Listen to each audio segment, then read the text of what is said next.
Bonjour, voici la lecture de la section 4 du chapitre 3. L'erreur et l'ego. Les aptitudes que tu possèdes maintenant ne sont que des ombres de ta force réelle. Toutes tes fonctions présentes sont divisées et peuvent être mises en doute et remises en question.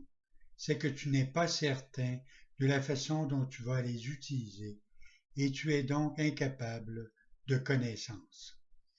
Tu es aussi incapable de connaissance parce que tu peux encore percevoir sans amour. La perception n'existait pas avant que la séparation n'introduise des degrés, des aspects et des intervalles. Le pur esprit n'a pas de niveau et tout conflit découle du concept de niveau. Seuls les niveaux de la Trinité sont capables d'unité. Les niveaux créés par la séparation ne peuvent qu'être en conflit. C'est qu'ils ne signifient rien les uns pour les autres. La conscience, le niveau de la perception, fut la première division introduite dans l'esprit après la séparation, faisant de l'esprit un percepteur plutôt qu'un créateur. La conscience est correctement identifiée comme étant le domaine de l'ego. L'ego est une tentative de l'esprit faux pour te percevoir toi-même tel que tu souhaites être plutôt que tel que tu es. Or, tu ne peux te connaître que tel que tu es parce que c'est tout ce dont tu peux être sûr. Tout le reste peut être mis en question. L'ego est l'aspect interrogateur du soi de l'après-séparation qui a été fait plutôt que créé. Il est capable de poser des questions, mais non de percevoir des réponses signifiantes, parce que celles-ci impliqueraient la connaissance et ne peuvent être perçues. L'esprit est donc confus parce que seule l'unité d'esprit peut être sans confusion. Un esprit séparé ou divisé doit être confus. Il est nécessairement incertain de ce qu'il est. Il doit être en conflit parce qu'il est en désaccord avec lui-même.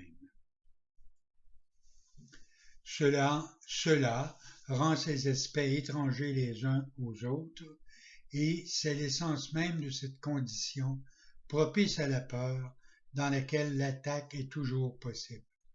Tu as tout lieu d'avoir peur tel que tu te perçois toi-même.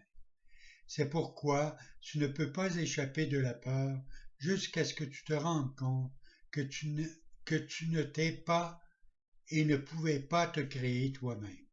Tu ne peux jamais rendre vrai tes mal-perceptions et ta création est au-delà de ta propre erreur. C'est pourquoi il faudra que tu finisses par choisir de guérir la séparation. Il ne faut pas confondre la justesse d'esprit avec l'esprit connaissant parce qu'elle ne peut s'appliquer qu'à la perception juste. Tu peux être de l'esprit juste ou de l'esprit faux, et même là, il peut y avoir des degrés, ce qui démontre clairement que la connaissance n'y entre pas. Employée correctement, l'expression justesse d'esprit sert à désigner la correction de la fausseté d'esprit et elle s'applique à l'état d'esprit qui induit la perception exacte. C'est un esprit de miracle parce qu'il guérit la malperception, ce qui est certes un miracle vu la façon dont tu te perçois toi-même. La perception comporte toujours quelque mauvais usage de l'esprit, parce qu'elle amène l'esprit dans des zones d'incertitude. L'esprit est très actif. Quand il choisit d'être séparé, il choisit de percevoir. Jusque-là, sa seule volonté est de connaître.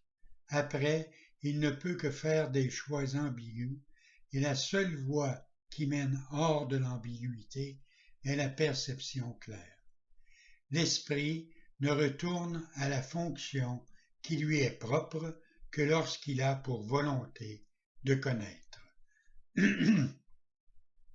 Cela le met au service du pur esprit où la perception est changée. L'esprit choisit de se diviser quand il choisit de faire ses propres niveaux. Mais il ne pourrait pas se séparer entièrement du pur esprit parce que c'est du pur esprit qu'il tire tout son pouvoir de faire ou de créer. Même dans la malcréation, l'esprit affirme sa source, sinon il cesserait d'être tout simplement. Cela est impossible parce que l'esprit appartient au pur esprit que Dieu a créé et qui est donc éternel. L'aptitude à percevoir a rendu le corps possible parce que tu dois percevoir quelque chose et avec quelque chose. Voilà pourquoi la perception comporte un échange ou une traduction dont la connaissance n'a pas besoin.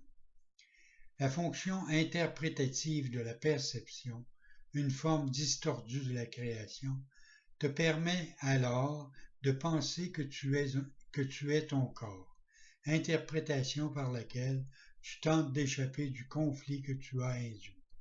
Le pur esprit, qui connaît, ne saurait se concilier avec cette perte de pouvoir parce qu'il est incapable de ténèbres.